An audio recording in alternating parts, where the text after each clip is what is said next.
My name is Karin Roelofs. I'm a professor of experimental psychopathology at the Donders Institute in Nijmegen in the Netherlands.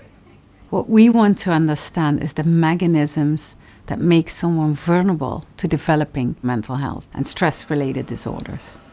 The way people control automatic stress reactions not only has an impact on how we make decisions under acute stress, but also how vulnerable we are to developing symptoms in the long run. My team won the Evans Science Prize for a 10-year-long study among police officers with a focus on predicting who is vulnerable to developing stress-related symptoms and who is resilient against adverse effects of trauma.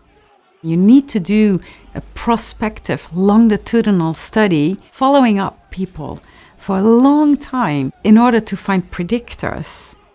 And we needed people who were healthy, but at high risk of being exposed to traumatic events. So we selected police officers. What we found is that under acute threat, we have immediate fight, flight, freeze reactions.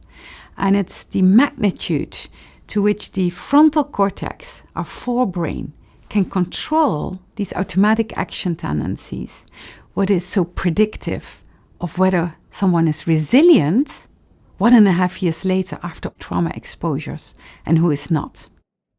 This finding has been translated into 2 applications to improve control over automatic action tendencies.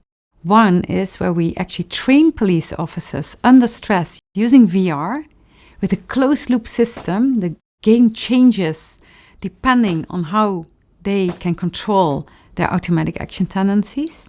And one where we use direct brain stimulation. So we paste an electrode and we actually increase the activity there by directly stimulating the brain. And that leads to improved control.